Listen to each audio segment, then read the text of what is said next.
Run.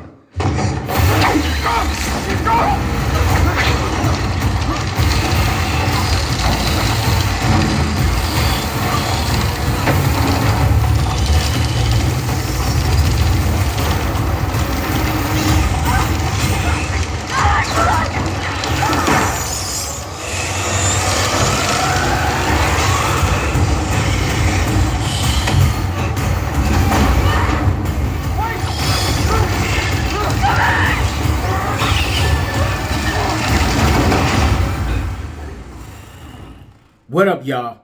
It's your man, Mr. Small Sharp, Shortman Filmworks in the building, and we have another episode of the Everyday Man's Film Reviews for you guys this evening. All right.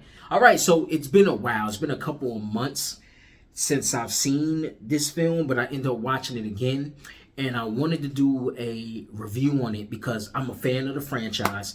I'm a fan of the series, so I figured, okay, well, since I watched it again, let me go ahead and do a film review on it. All right, so we're going to be talking about the 2024 summer release of Alien Romulus, directed by Fede Alvarez. All right, so I can say this. I enjoyed this movie, and what I want to say about me enjoying this movie is that it followed the lore of the Alien franchise. You know, it's always based in a far off future where it's kind of more like, you know, a lot of the futures in these Alien movies are kind of bleak.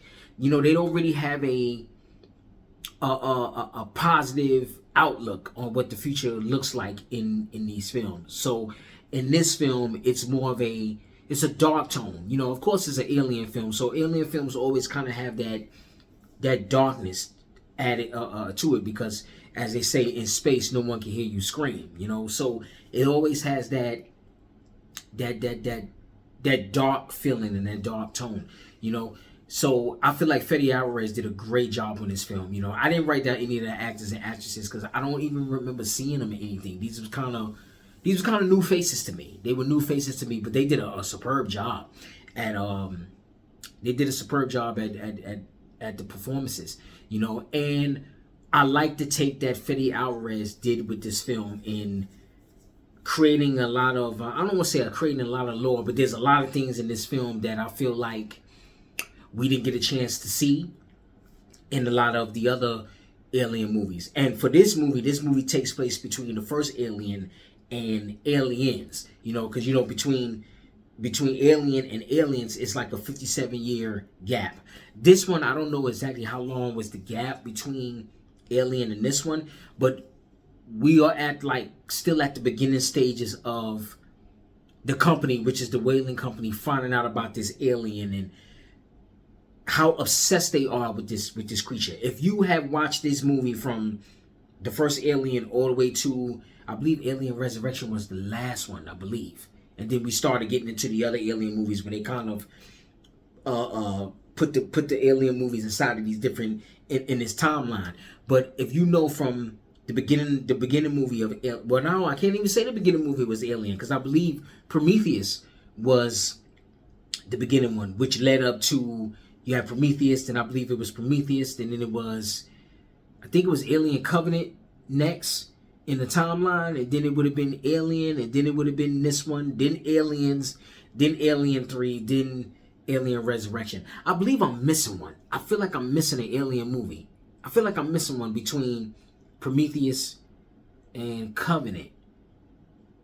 I could have sworn, I think I'm missing one. I don't know for sure. I know I'm missing one. I feel like I'm missing one. But getting back to my original point, I was saying, like, you know, that company, the Whaling Company, is just obsessed with this creature. And it's no different in this film. They are obsessed with this creature, like the biology of it, you know, just how it functions, you know. And this company is just willing to put anything or anybody in the way so they can get their hands on this creature, you know. So I feel like with a lot of what was going on in this film, I think it explored a little bit more of those alien characteristics, and I like the way it was directed. I like the way it was filmed, and I like the way there were certain things that we didn't get to see in the other films that kind of always had me curious. Like I know for me, I've always been curious about the face huggers and exactly, how they implanted the seed inside of you, and then how it incubated inside of you. And I mean, like it took a matter of like no like a matter of minutes for this thing to incubate inside of a body. You know what I mean? But I love the part where they show the face hugger trying to put its appendage down somebody's throat, and the dude was like pushing it out, and you can see that it was kind of trying to reach and go inside his mouth, and it's just like, oh, it's like the creepiest shit you can ever see. But it's interesting because it gave it like it gave you a little bit more detail into what it looked like when it was going on. We got a couple of glimpses of what it was like in the other films, but this one they really gave you a sense of like what it was trying to do to you. You know what I mean? And I like the way it was. I like the way they were. These models of the face huggers were. A lot of the face huggers in a lot of the other movies, they was like this pale color. With this one, it was dark. It was like kind of had like a gritty appearance to it. It looked more like the color of the xenomorphs, because the xenomorphs are more like a dark grayish kind of color. And with the face huggers in this one, I love the way that was presented in this film. So it doesn't take no time. I mean, this movie doesn't take no time getting started.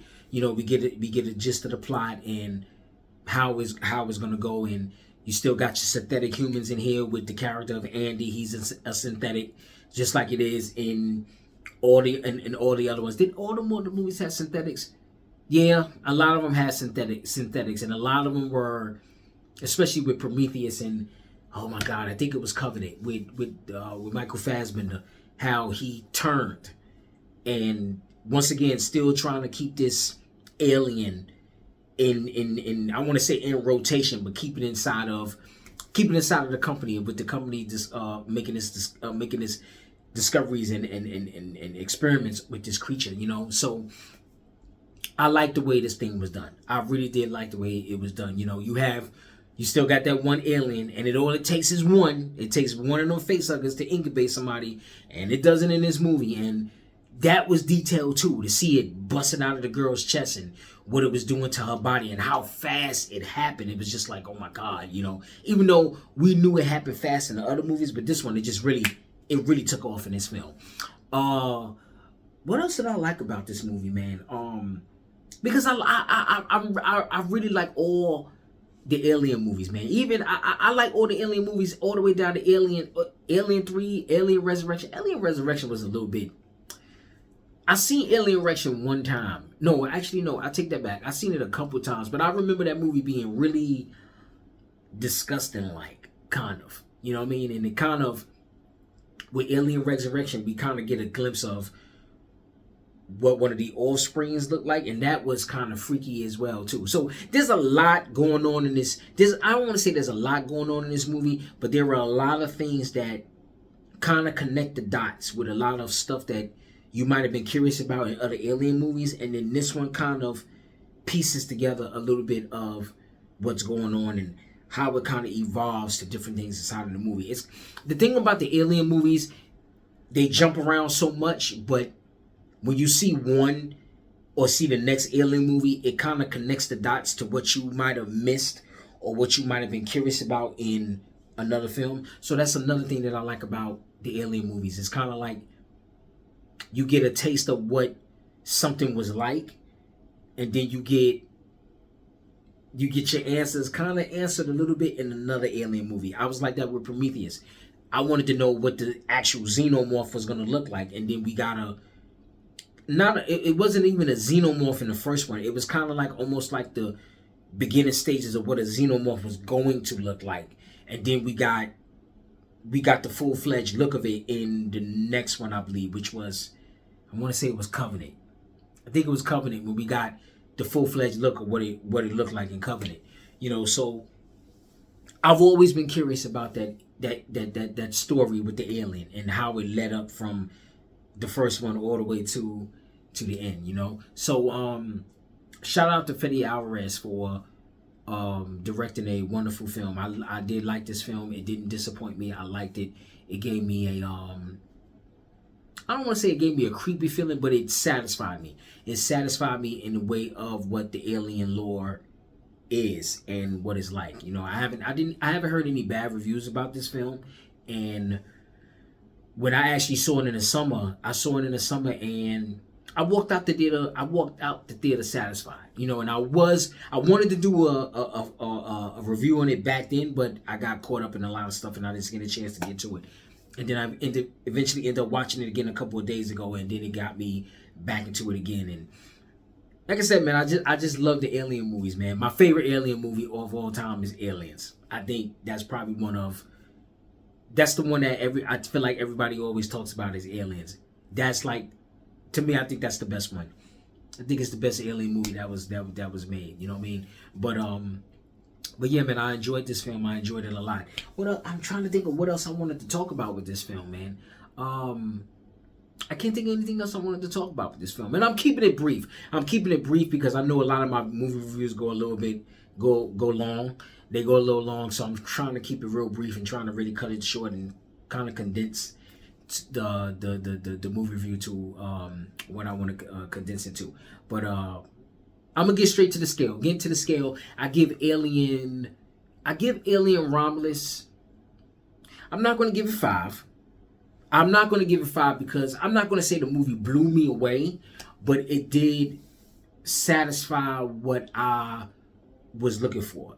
You know, I went into the movie and it gave me what I expected. You know, I watched the trailer, and when I saw the trailer had me intrigued when I first saw the trailer. So in watching the trailer and then going to see the movie, I wasn't disappointed. You know, the trailer got me hooked, and I went into the movie theater and I was like, okay, I liked what I saw. You know, so I'm not going to give it 5 because, like I said, I wasn't blown away, but I will give Alien Romulus a 4.5 thumbs up. So if you're into the alien lore, if you're into the whole the whole story of the alien, I would definitely recommend this movie and go check it out. You know, so if you've seen it already, you know, drop some comments below. Let me know how you feel about the movie. Did it disappoint you? Did it satisfy you? Did it give you everything that you thought was gonna come in the alien movie? You know, so put some comments below and let me know. All right. So pay attention to the page. Pay attention to the channel.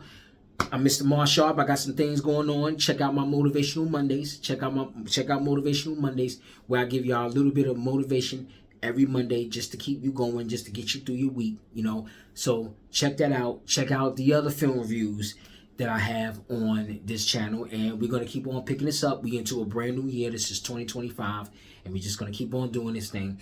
And I want to post some more videos. So I'm going to be putting out some more videos, some more movie reviews, some more Motivational Mondays. And I got a couple of new ideas that I'm flowing with. So stick with your boy. And just hang in here with me. And I got some stuff for y'all to check out, and some content that hopefully, you know, y'all would love, and y'all would tell somebody else about it as well. All right. So this is the Everyday Man's Film Reviews. I'm your man, Mr. Mar Sharp, and this is Short Man Filmworks. Y'all take care, and I will see y'all on the next video.